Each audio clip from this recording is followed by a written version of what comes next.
की जरूरत है। आज हम शिकायत लेकर बैठे हुए हैं कि हमारा मीडिया नहीं है, हमारी बातें नहीं दिखाई जा रही हैं, हमको YouTube के पास जाना चाहिए, हमको Facebook के पास जाना चाहिए, हमको ये करना चाहिए, हमारी सोशल मीडिया ताकत है। अरे हम किस बात पर छाती पीट रहे हैं मेरे भाई? अखबार, मैगजीन, ऑर्गेनाइजर, स्वराज, 50 साल तक तो सत्ता नहीं थी भारतीय जनता पार्टी के पास, नहीं थी RSS के पास, फिर कैसे निकलता रहा, कैसे जिंदा रखा उन लोगों ने? और आपका मूक नायक कहां है? कहां है प्रबुद्ध भारत? कहां है समता? कहां है जस्ता? हम सब हत्यारे हैं अपनी मीडिया के, पीट रहे हैं कि हमारी खबरें आज तक नहीं दिखाता, हमारी खबरें सी न्यूज नहीं दिखाता, हमारी खबरें रिपब्लिक नहीं दिखाता। उसको नहीं दिखाना चाहिए, उसको नहीं दिखाना चाहिए। आप पूछो अपने नेताओं से, उन्होंने अपना मीडिया क्यों नहीं खड़ा किया? क्योंकि उन्होंने हमारी समझदारी का सौदा किया था। हम छाती पीटने बैठे हुए हैं, हमारे पास हमारा समाज नहीं है, हमारे पास आपको पता भी है हमारी विरासत क्या है, आपको पता भी है हमारी सोच कहां से आई है, आपको पता भी है हमारे लोगों ने हमारे लिए क्या छोड़ा है, और आज हम सब उसको मिट्टी में दफन करके और यहां रुधालियों की तरह बैठे हुए रो रहे हैं। कि आप बताओ ना कि अगर 100 में 90 हम हैं तो हमारा अखबार कहां है, हमारा टीवी कहां है, हमारा सोशल मीडिया कहां है? अगर इस देश में 90% आबादी बहुजनों की है तो आप एक एक रुपया जमा करो, एक एक रुपया जमा करो और बनाओ अपना मीडिया। किसने रोका है? इस देश का 10% बहुजन भी अगर एक एक रुपया देगा तो टाइम्स ऑफ इंडिया से बड़ा अखबार खड़ा हो सकता है। एक एक रुपया देगा तो आज तक और जी और तमाम चैनलों से बड़ा टीवी चैनल खड़ा हो सकता है। आप कहां खड़े चले हो? मोबाइल फोन के चक्कर में बड़े कैमरे खरीदो। रतनलाल ठीक कहते हैं, इनकी तो चोरी पकड़ी गई। दरअसल ये मंदिर और मस्जिद नहीं खोद रहे थे, ये हमारा दिमाग खोद रहे थे, हमारे न्याय की पुकार खोद रहे थे, ये हमारे सपनों को खोद रहे थे, ये हमारे अरमानों को खोद रहे थे। और हम ऐलान करना चाहते हैं, हम आपको नहीं खोदने देंगे, हम आपको नहीं खोदने देंगे। हम मंदिर और मस्जिद के नाम पर लड़ाई नहीं करने देंगे, हम नहीं होने देंगे इस देश में फसाद। करा के दंगा, जला के बस्ती, मुआवजा बांटता है जो अब, उठो के मिलजुल करके हमको है उसका खाना खराब करना।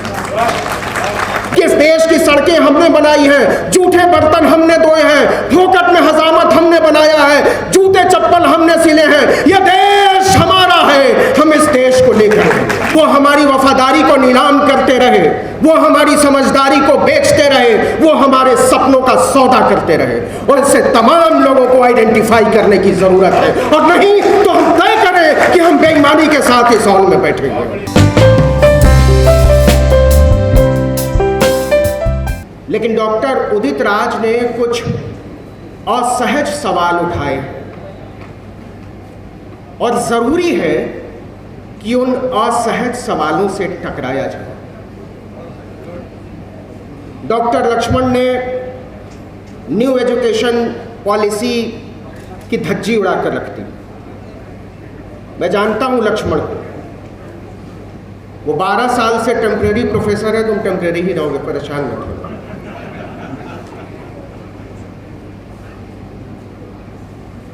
लेकिन इतना निराश होने की जरूरत नहीं है, इतना परेशान होने की भी जरूरत नहीं है। हां, सोचने की जरूरत है, समझने की जरूरत है,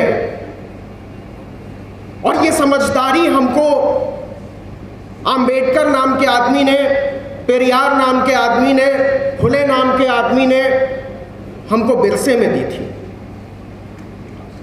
इन लोगों का सबसे बड़ा कंट्रीब्यूशन ये है कि उन्होंने हमको सोचने की ताकत दी, एक स्वतंत्र दिमाग दिया। लेकिन क्या हमने वाकई उस स्वतंत्र दिमाग से सोचना जारी रखा, या हम अभी तक पकाई हुई रोटी खाते रहे? हमारे नीले झंडे के नेता उन पकाई हुई रोटियों पर राज करते रहे, वो हमारी वफादारी को नीलाम करते रहे, वो हमारी समझदारी को बेचते रहे, वो हमारे सपनों का सौदा करते रहे। और इससे तमाम लोगों को आइडेंटिफाई करने की जरूरत है, और नहीं तो हम तय करें कि हम बेईमानी के साथ इस हॉल में बैठेंगे। क्या हम सब लोग बेईमान बनने को तैयार हैं, या आज हम सोचेंगे कि हम अपने बीच से ऐसी लीडरशिप डेवलप करेंगे, हम अपने बीच से ऐसे एकेडमिशियंस को निकालेंगे, हम अपने बीच से ऐसे नौजवानों को निकालेंगे जिनकी आंखों में हमारी आंखों का सपना पल रहा है, और जिनकी आंखों में हमारी आंखों का सपना नहीं पल रहा है, उनकी न इस हॉल में जरूरत है, न इस हॉल के बाहर, न देश की संसद में। आप कहते हो कि जहां हमारी समाज के लोग हैं वो हमारे लोग हैं, हम उनका विरोध नहीं करेंगे। तो मान्यवर काशीराम ने चमचा एज लिखा था, उन्होंने कहा था कि ऐसे तमाम गद्दारों को चुन चुन कर सत्ता से बाहर करने की जरूरत है।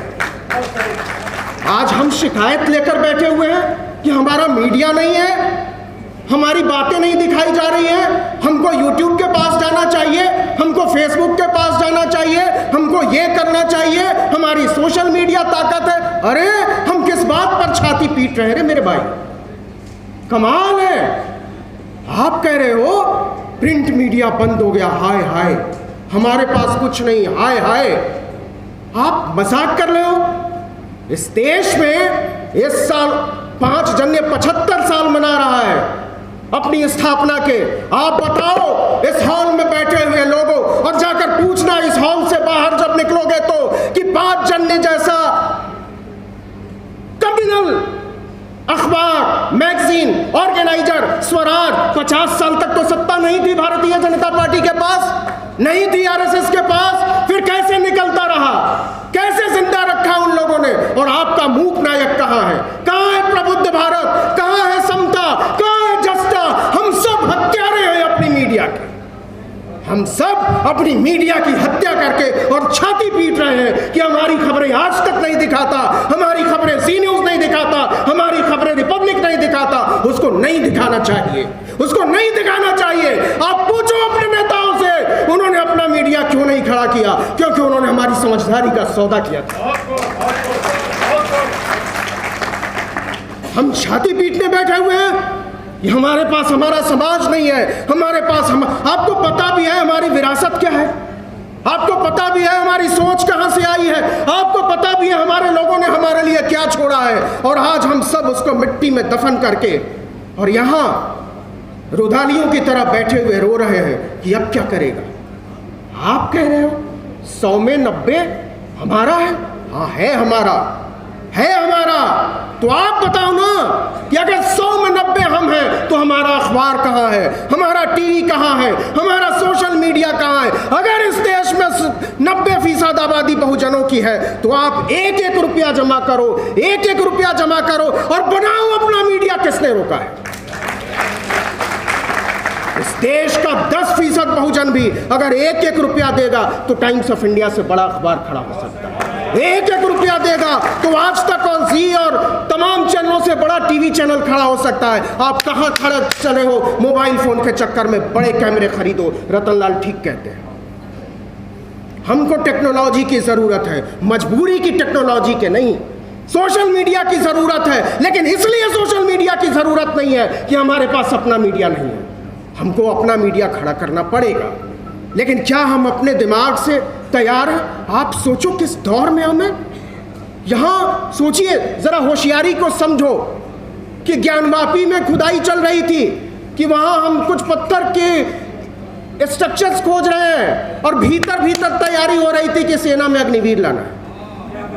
आप सोचो, उनको लग रहा था कि मंदिर और मस्जिद में लड़ाकर हम इन लड़कों का हक मार लेंगे। इनकी तो चोरी पकड़ी गई, इनकी तो चोरी पकड़ी गई। दरअसल ये मंदिर और मस्जिद नहीं खोद रहे थे, ये हमारा दिमाग खोद रहे थे, हमारे न्याय की पुकार खोद रहे थे, ये हमारे सपनों को खोद रहे थे, ये हमारे अरमानों को खोद रहे थे। और हम ऐलान करना चाहते हैं, हम आपको नहीं खोदने देंगे, हम आपको नहीं खोदने देंगे। हम मंदिर और मस्जिद के नाम पर लड़ाई नहीं करने देंगे, हम नहीं होने देंगे इस देश में फसाद। आप जानते हो हमको फसाद चाहिए? नहीं साहब, हमको रोटी रोजगार चाहिए, हमको पढ़ाई चाहिए, हमको स्कूल अस्पताल चाहिए, हमको दवाई चाहिए, हमको हमारे अच्छे हॉल्स चाहिए, हमको तो अपना इलाज चाहिए। और आप कह रहे हो कि मंदिर में जाकर घंटा बजाओ, नहीं बजाते, उसमें हमारा हिस्सा ही नहीं है। तो आप सोचो कॉन्स्पिरेसी को कि आपको अपना मीडिया खड़ा क्यों नहीं करने दिया गया।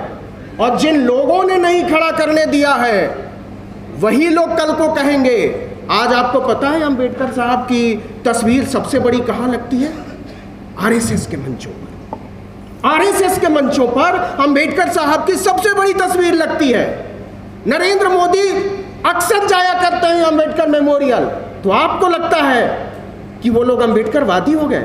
हम कितने इनोसेंट लोग हैं, है ना?